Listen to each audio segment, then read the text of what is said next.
character bringer.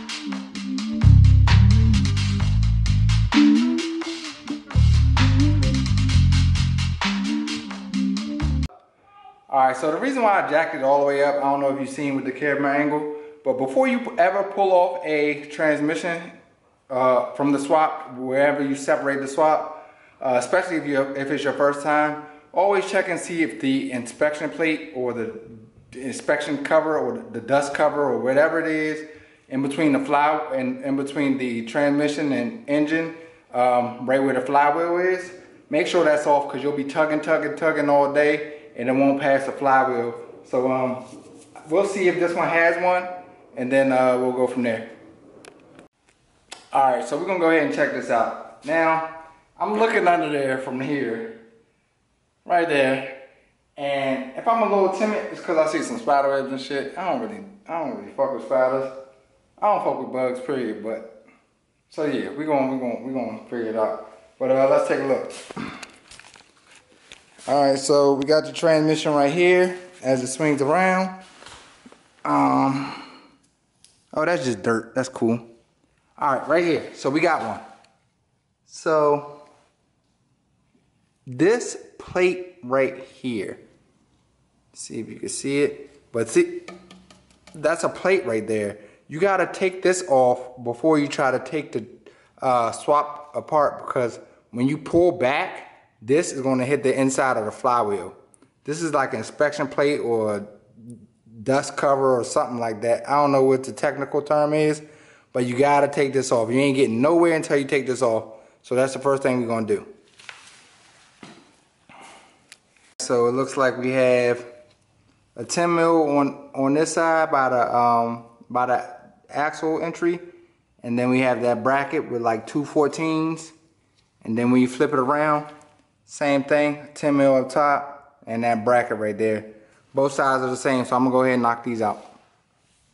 It stopped recording somewhere in there, but this is what you got right here. You got a 10, and then you got your 14, and you got another 12. So this came off this inside right here. Now we should be able to see our flywheel. Yep, see everything right there. Pressure plate, flywheel, all the good stuff. The goodies, the clutch. So if we hadn't took that off, we'd be yanking at this trans forever. So make sure you take that off. That's right there. So now we can get to the main bolts right here. Trans bolts 1, 2, 3, 4. I believe the starter. Might be something on the back side. Yeah, this one on the back side right here. Bam. So we'll go ahead and do that. We'll maybe we'll lower this thing a little bit. I don't really like working on it like this. Let's go ahead and lower it. Alright, so we got it lowered. Let me put these somewhere out the way for now. Those need to be cleaned up. So now we want to take out all these 17s, should be 17s. Yep.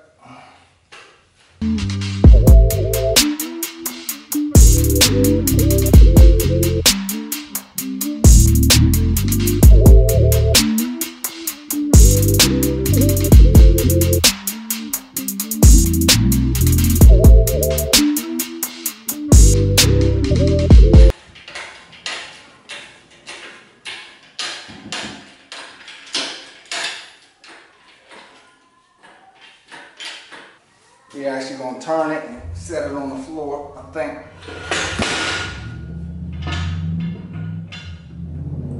That did it right there.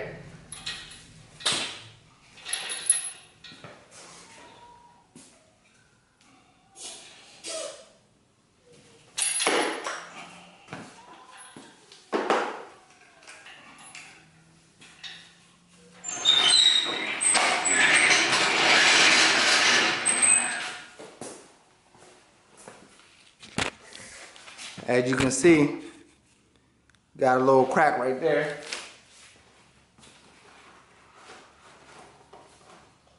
So we should be good to go to pull this thing off.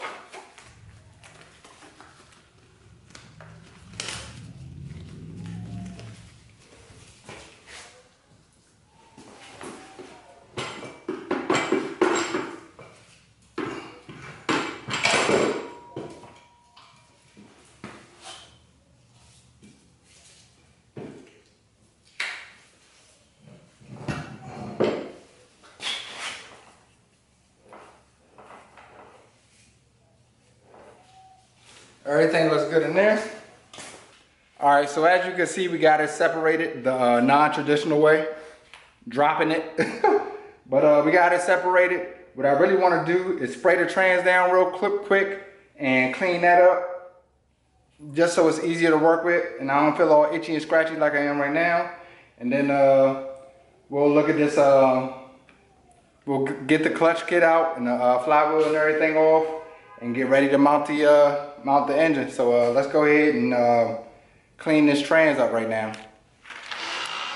All right, so I took a peek outside. I opened the garage up, man, and it's dark, like it's dark. So we ain't gonna be cleaning the transmission today. That'll be probably in the next episode or something. So I just parked it right here on this bucket. And that's what I usually clean them on. So I got a video on cleaning my B Series one, man. I cleaned it, painted it, and did everything. So that's cool. But now we're gonna look at this flywheel and clutch kit and get this off. I'm gonna show you the tools that you need to do that. And then she should be ready to go on the stand, man. So let's get to it. All right, so as you can see, I propped this up with the block. Once you take the transmission off, the engine drops down because the transmission is not holding it up. The oil pan is lower than everything else. So get a block or something, a jack, and just prop it up under there if you got it on the ground. And then next here goes your pressure plate. And you have 1, 2, 3, 4, 5, 6 bolts. They are 12 point. I believe, as you can see, 12 point. Focus. But they're 12 points, and I believe they're number 10s. I'm not sure if I have a 12 point, but I picked up this Craftsman set. Pretty cool. And I believe this is the universal sockets. Let's see if it works. Shit. So we got our 10 right here. Universal socket. This is supposed to fit anything. Most stuff. And it does. It fits on there perfectly. Only downfall is the 10 is 1/4 inch. But that's no biggie. We'll work with it. So let's get this flywheel off. So let's get this pressure plate off. Alright, so my dumbass lost my I lost my 1/2 inch to 3/8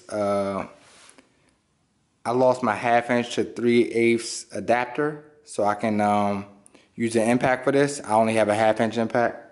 So what I did, so the clutch and the flywheel kept turning when I tried to take these off. So what I did was just put a 17 over here with a breaker bar on the ground, and that stops it from turning. And now I can go ahead and loosen these up.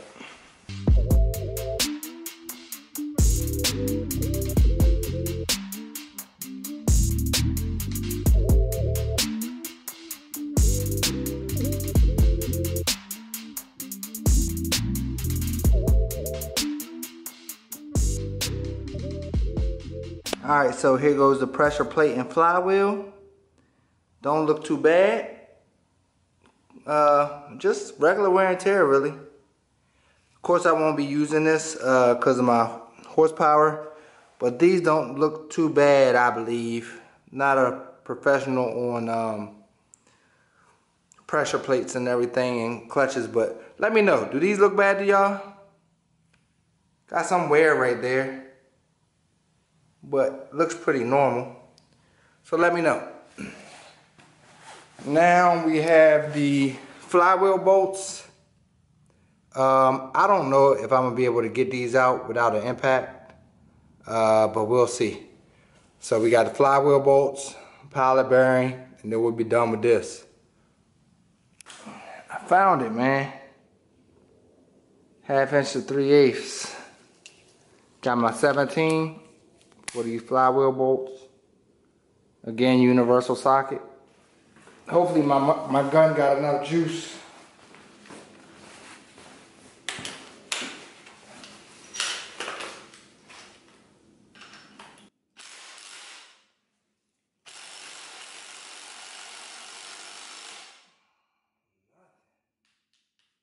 These things are on here.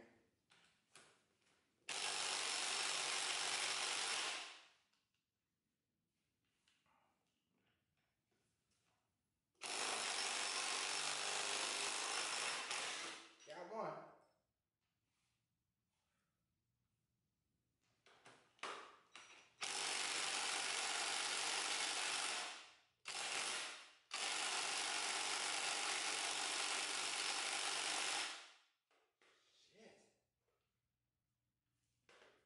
Hopefully my gun is not charged.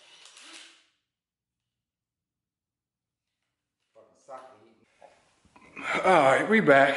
Work has been done, but not on the engine. So my gun wouldn't get the flywheel bolts off of the D16. Eric came over here, he used his Earthquake XT or whatever from Harbor Freight. Got him off like butter.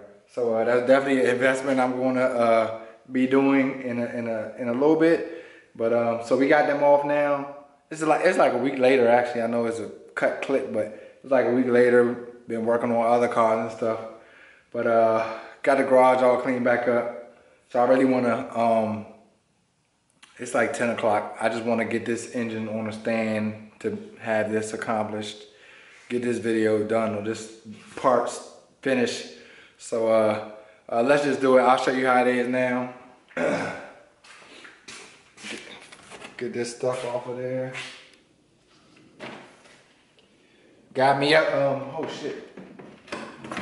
Went to Home Depot and got me a mop and a mop bucket because spilled a bunch of coolant on the floor this weekend. And I had like a little cheapo mop, it wasn't working. So let's get this mop bucket off. This thing was $50, man. 50 bucks for this thing, man. To wring some water out.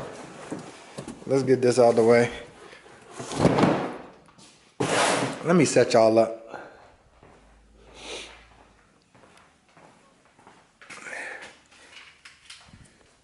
Alright.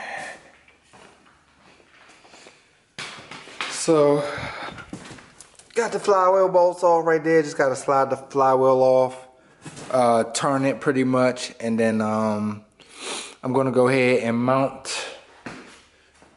this on there first.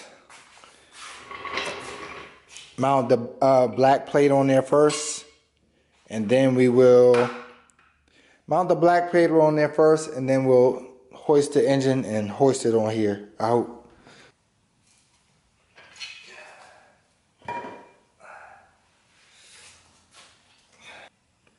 Alright, so I'm going to mount it up to these trans bolts right here. I'm going to pick a few that's separated to spread the weight evenly. And then we'll be good to go.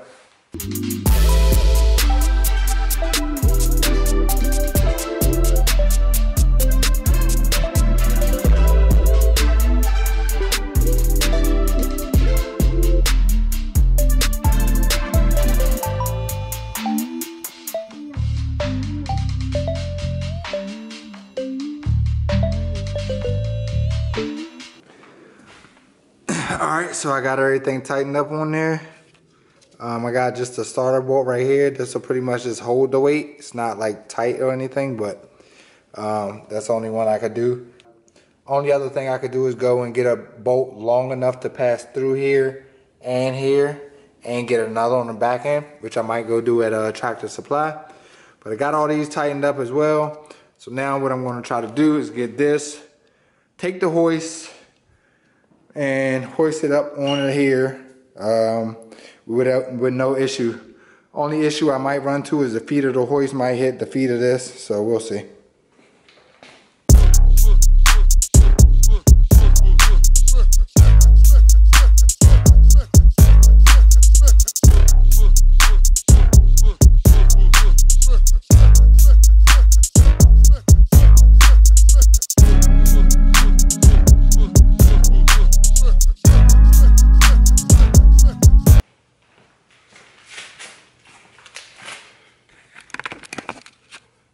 so we got it on the engine stand. Here it goes on the Harbor Freight stand. Works perfect, man. Looks good. Nice and sturdy. Ain't going nowhere. Got it locked in right here. This is how you would turn it with the stick that came with it. Where you stick your bar in here. You take this out, stick the bar in and twist. So that looks good. Yeah, man. Doing just fine.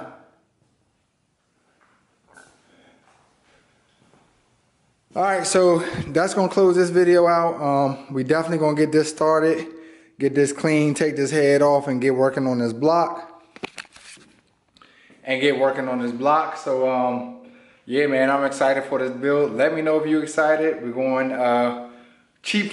We're going to go with eBay Turbo, but we are going to do a piston and rod setup. Hopefully we'll get Chris over at VHB Engines to build it for us.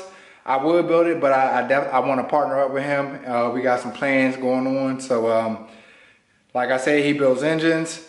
I build cars. So we're going to link up and we're going to try to get some builds going. So he's going to do the piston and rod setup on it. I'm going to ship it to him. He'll do that. He'll ship it back. And by then, the EK should be ready. And I should be ready to throw the turbo kit on and start having some fun, man. So, stay tuned. I'm going to be disassembling this block soon. I'll show you how to disassemble it. I'll show you how to ship it. I'll show you everything, man. Make sure you like, comment, subscribe, and peace.